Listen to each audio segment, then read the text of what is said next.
So first 2 or 3 slides I will introduce our current understanding of the human microbiome. So last today we are seeing that the human body is colonized with trillions of microscopic organisms. Almost each and every site of the human body has the microbes, and these microbes are coming from the 3 domain of life. So it's coming from bacteria, eukarya as well as archaea. So within those microbes, if you look, so the bacteria is the most dominated member in each and every ecosystem. So we think that it's really important to know first what are the different types of microbes that present in the human. So I like this paper. So the first papers came in Nature in 2012 from the HMP, and the second versions of this HMP came in 2017. The same group with the expanded data. So what they reported that each body site you have distinct microbial ecology. So what does that mean? That means that there are specific microbes, there are specific microbial abundance in each body site, and depending on the diversity and abundance, you can easily differentiate those microbes those are present in the gut versus microbes those are present in the oral wall cavity versus microbes those are present in the skin and microbes those are present in the vagina. So this is the 2011 study. If you go a bit more details, you'll find that the gut of the most dominated members of the gut microbiota in the US population is showing the bacteroidetes, and the second dominated bacteria is coming from the Firmicutes. Then it's Proteobacteria and Actinobacteria. And when the next version from the Europe came from the meta-hit study, what they reported that the dominated gut microbiota in the European population is the Firmicutes, and the next dominated members in the European population is basically Bacteroidetes. But the major difference you will find these two studies that the dominated member is Bacteroid in US and dominant member is the Firmicute in Europe. And the second way also, the subdominated member is the Proteobacteria in the US population, but in case of Europe, this is the Actinobacteria. So this thing you please keep in your mind. So I'll come why this difference is coming. So these microbes are not in statics. You know these microbes are in dynamic mode, and there are 2 different states. People call one is the homeostasis and second one is the dysbiosis. So there are factors that could lead from the homeostasis to dysbiosis, particularly antibiotic exposure, alcohol, and there are factors that could also help from the dysbiotic to the homeostatic modes.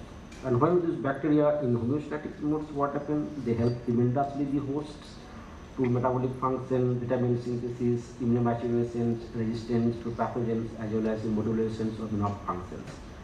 And in the dysbiotic modes, you'll find that they could lead to the different health disorders.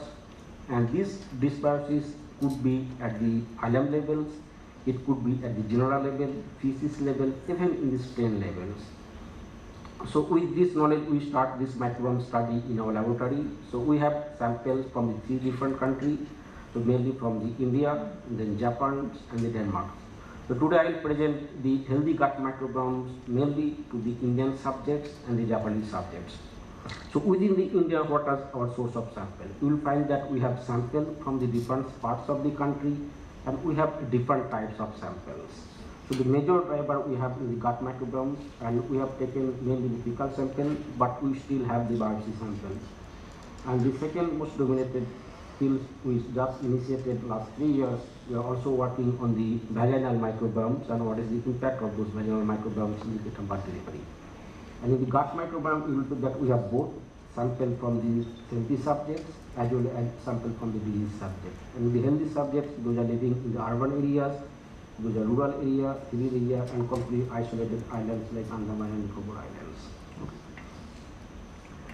So the microbiome study, when we did this microbiome study in culture independent methods. But this is not only one method. So you have your sample. If you want to culture independent method, you extract those metagenomic DNA, and there are 2 different approaches.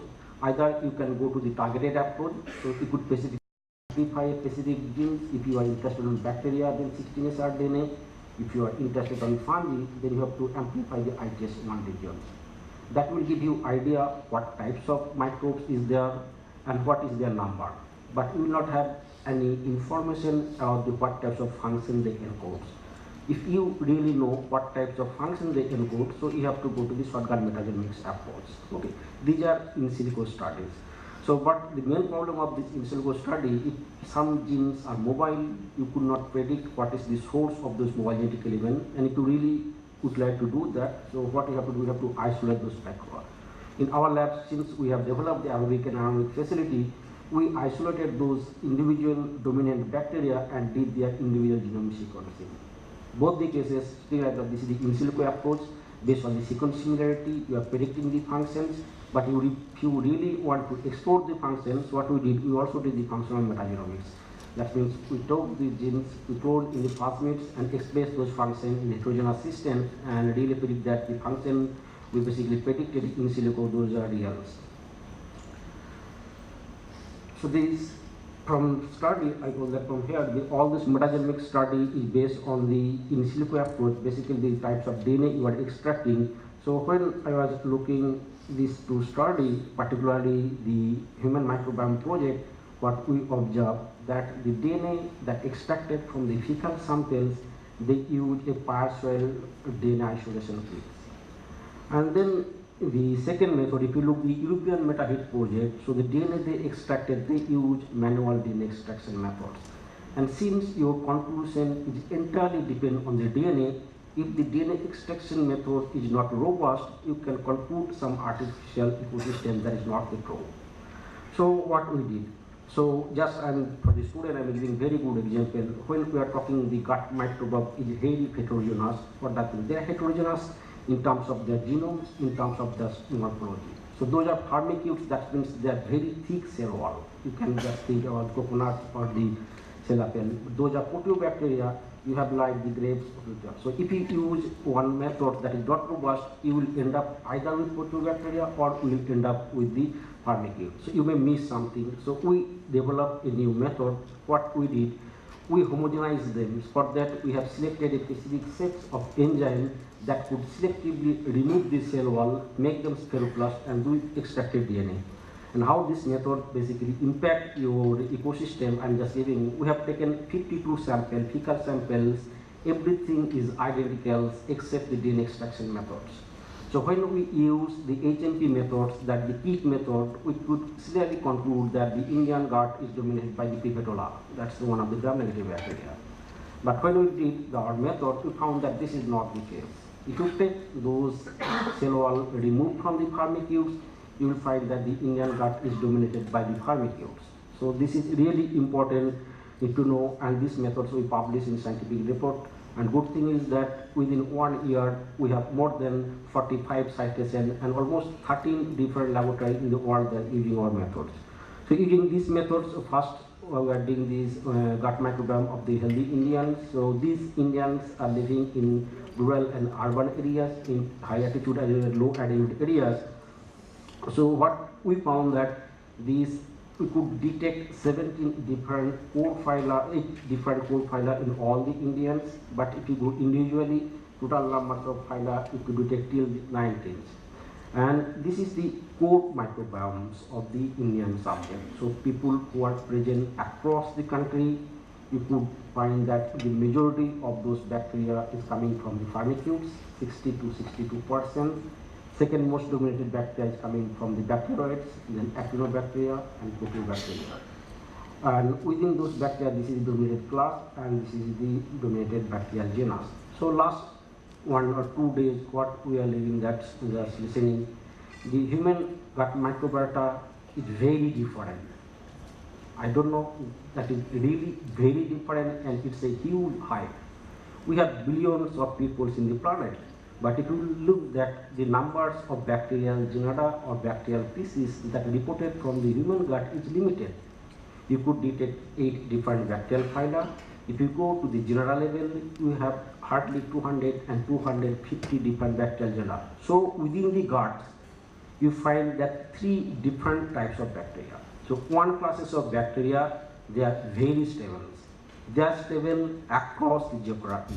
The bacteria, if you look, the Faecalibacterium, Rosburgia, Ruminococcus, whether you go to the Pipetola, Then if you go to the Collinsella, they present all the peoples, whether those are living in India, Africa, Europe or America.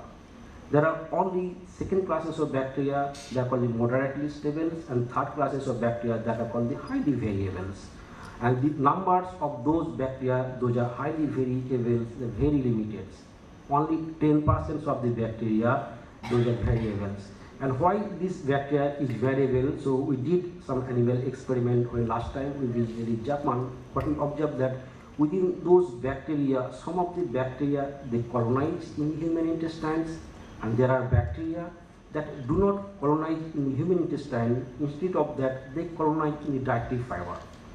When they colonize to the dietary fiber, you find only those types of bacteria is variables, particularly the Bhabatosh or bacteroids.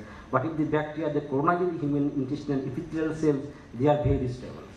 This is not only in the gut, since we also did the vaginal microbiome, and we could find that the vaginal microbiome is much more similar than the gut microbiome. Vaginal microbiota that present in the reproductive age Indian ovens, same vaginal microbiome you could identify in the European, American and African oven. So be cautious when you are talking that the gut microbiome is very heterogeneous, very different. This is not the case. Only a subpopulation of bacteria that is quite different. So that's I'm just giving that why this bacteria is different.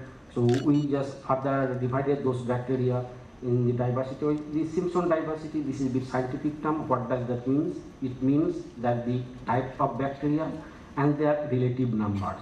If you look the people who is living in the lay populations, their Simpson diversity is a bit less. That means if you could identify 260 to 270 genera in the Bhalabga regions, you have 220 to 230 genera in those ones. So that is in terms of diversity. But another one thing would be the GS divergence that basically reflects the beta diversity. Beta diversity means the difference of bacterial diversity between populations. So people who are living in the rural areas, their gut is homogeneous, that means beta diversity is low. But people who are living in the urban regions, their gut is a bit heterogeneous, that means beta diversity is a bit high. And then within this diversity, we go at the phylum levels, Firmicutes, bacteroids, Proteobacteria, and Actinobacteria. We could find statistically difference only in bacteroids and Proteobacteria. That I was exactly saying the different times when you find that the Firmicutes, those are good colonizers, they are very stable. You do not find any difference in Firmicutes, whether people are living in the rural, urban, or the suburban area. But you could find the difference mainly in the bacteroids and the Proteobacteria. And within the family, you will find that this is mainly Bhabatosh and Bifidobacterium, and in Proteobacteria, in the Bhabatosh.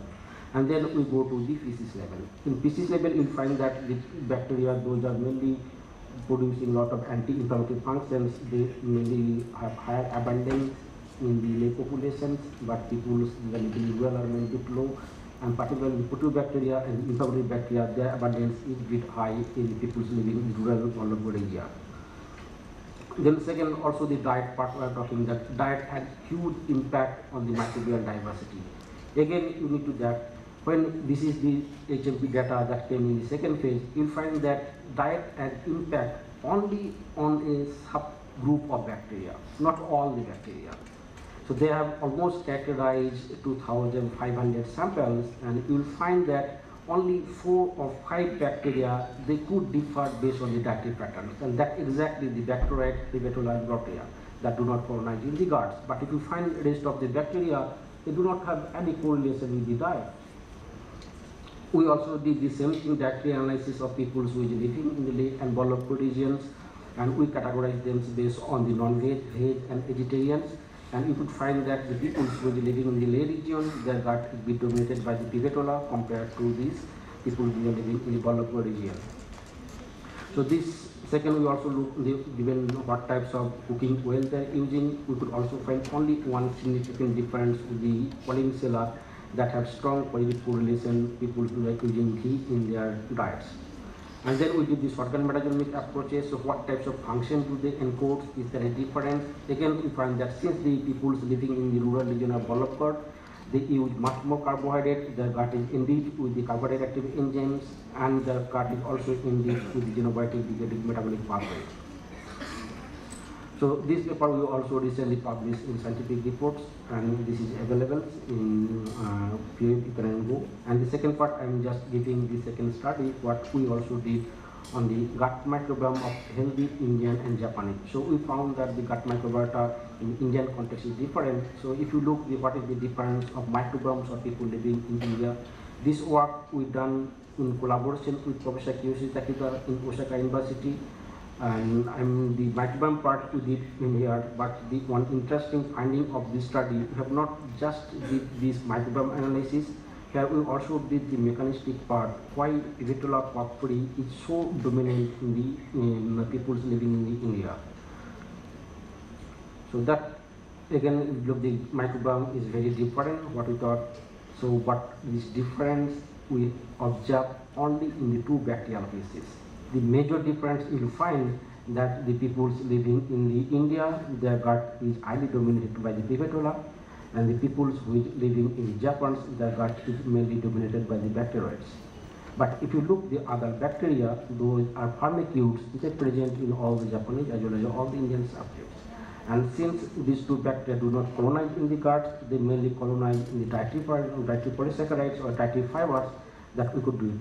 We go also, since this is the Vitellola and bacteroids, this is a broad term in the genus, we did the subspecies level of class analysis, and the subspecies of level analysis will find that in the Vitellola it's mainly Vitellola cocci, and then in the bacteroids in mainly bacteroid species, Bacteroid uniformis and ovatus. So this is the major difference you have in terms of abundance. But the Vitellola cocci, it's not like that they are not present in Japanese subjects. They do also present in the Japanese subjects, but their abundance is a bit low compared to the Indian context. So the diversity wise, there's no difference. The difference you have only to the abundance level. So we did not only the bacterial component in this study, we also explored the microbial component.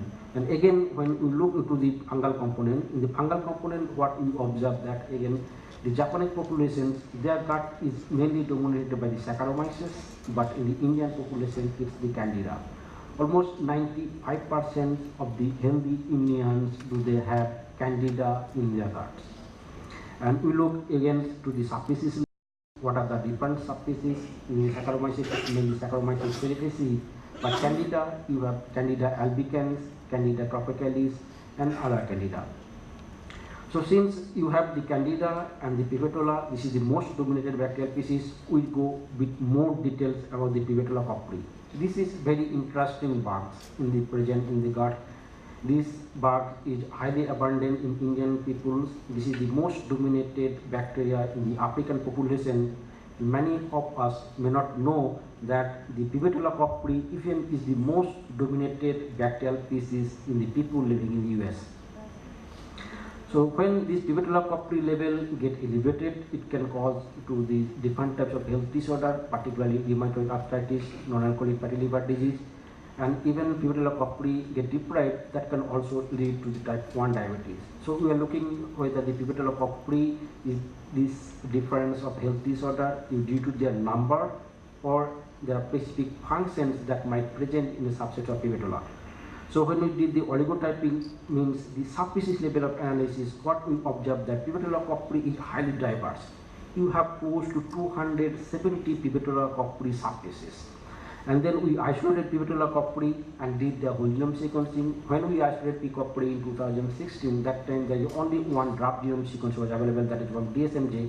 And we compare P. cocci from the DSMJ versus Indian isolate, we find that there is a huge difference. We have more than 340 different extra ORF, that means extra function that could present in the Indian subject compared to the Japanese subjects. And those are mainly DSMJ strain that is isolated from the P. cocci from the healthy Japanese subjects. So then what we did, I visited last year to the Osaka University, I got the GSPS fellowships, and we extracted isolated P. cocci from the healthy Japanese subjects, P. cocci who is fiction was suffering on the RA as well as the healthy Indians, and did this first morphology analysis. What we observed that the P. cocci, those are from the healthy subject, they have similar morphology, but P. cocci, those are from the RA patient, their morphology is a bit different. So it's not only the morphology, then we did okay, let's do colonize those peacock in the jumping mice and look if there are any difference in terms of the host response. So when we try to colonize those peacock in the jumping mice, what we observe that the peacock, particularly from the healthy and the Japanese subjects, you can hardly colonize any peacock even if you give 7 consecutive days of inoculations. But surprisingly, what we observe that the peacock that isolated from the RA people, they are very good colonizers. So that means there is difference in terms of their function. It's not only the peacock. Then what we did, okay, I come back to the India, I took those stems from the Japan, and then I did the whole genome sequencing and then analyzed. And from the whole genome analysis, you'll find that the peacock from the RA, they have a bit more ORF compared to the peacock those are from the healthy, whether Japanese and Indian subject. It seems that the peacock from the RA present, they are a bit different. But if you go the further detailed analysis, what we did that we did unique sequence variance analysis, and unique sequence variance analysis will give you much more detailed idea whether the two trends are more similar or diverse. From here, the unique sequence variance analysis, what we observe that the peacock whether they are RA or Japanese, they are much more similar compared to the peacock those isolated from the Indian subjects. And then we did the subsystems analysis, and from the subsystems analysis, what we observed that the peacock the most interesting finding from the Japanese subject, they basically acquire some horizontally acquire some functions linked with first plasmids, that function is absent in T. And when we further analyze the horizontally acquired functions in the healthy versus the RA, what we observe that the RA and healthy, those functions are very different. Right now we are analyzing that it's not the peacock it's the horizontally acquired function, they basically contribute those RA subjects. And then whether we also thought that whether this is only the peacock we start isolating all the dominant bacteria, we did their whole genome sequencing and we analyzed their genomes. And one potential function we are interested in our labs on antimicrobial resistance in the commensal, we also published this one. And for your information that 2 of my students, they are presenting this antimicrobial resistance in commensal and pathogens. And for detailed analysis, I will request please come to the poster and discuss. So what are the major findings we have when we did this whole genome sequencing analysis of the commensal bacteria, but at the same time, we also isolated the enteric pathogen from the different part of the India, and we also did the whole genome sequence analysis. And finally, what we came to know that the functions that are related to the fitness and virulence and antimicrobial resistance, they are common. They are always linked with horizontally acquired genetic elements. If they present in the commensal, they could disseminate to the pathogens. If it's present in the pathogens, they could also go to the commensals. We did very simple experiment in our labs. We isolated those metagenomic DNA from the fecal sample and then incubated pathogens, and we try to look whether those pathogens can get those antibiotic resistance from the commensal bacteria or not. And surprisingly, we found that 3 antibiotic aminoglycosides beta-lactams and third one is tetracycline resistant genes, they could easily acquire. So this is one of the major findings we have, that the resistance functions or virulence, those are mobile, and if your gut is not clean, if they present in the commensal, they could easily get transferred to these pathogens. With that, I just would like to summarize the recent findings. The gut microbiome of the healthy Indians is mainly dominated by the firmicutes. If we go and look the literature, there are 4 or 5 papers that have been published previously. It's reported that the gut microbiota in Indian subject is dominated by the Bacteroides. This is not true because this is the artifact of the method. The first paper, what we also published from our labs, so we follow the HMP project and we get the similar finding. Peacock is the most dominated bacteria and Bacteroides is the most dominated firmicute. But when we just evaluated the DNA extraction method, we came to know that it is the firmicute, not the Bacteroides. In the Japanese context, the gut microbiota is also dominated by these firmicutes, but the dominated bacterial species is Bacteroides and the dominated bacterial species is the Saccharomyces cerevisiae. And then we go that the gut microbiome of the healthy Indians living in the Indian rural area, they are highly diverse, but their gut is also homogeneous compared to these urban populations. And finally, this metabolic function that link to the either fitness or antimicrobial resistance, if they could present in the commensal or pathogen, they could easily disseminate with other bacteria. With that, I'd like to acknowledge my team So most of these antibacterial and anaerobic bacteria isolation part is done by the Sotto. Bioinformatic parts of the metagenomics is done by Taimi and myself. So Jyoti and just been working on the antimicrobial resistance, and I must acknowledge Professor Nair, who is basically the creator of the Center of Human Microbial Ecology. And I got very good support from this guy. That's why it's possible to get some of the study already to deliver the possible in THSTI. I'd also like to acknowledge all my collaborators. So all the clinical samples I received, mainly from the Dr. Punita Ahuja in AIMS. We have good collaborator from the Japan, Professor Toshi Tagiga. The immunogenic study, what I have not presented here, that the gut microbiome of the people who is suffering type 2 diabetes, that we have collaboration with Professor Kishan, and there are other collaborators who are working not only microbiome but the antimicrobial resistance. Finally, I'd like to acknowledge the funding agency, Department of Biotechnology, Department of Science and Technology, Green Millennium Foundation, and Osaka University. And I'd like to thank for your patience, and I'll be happy to take any questions. Thank you.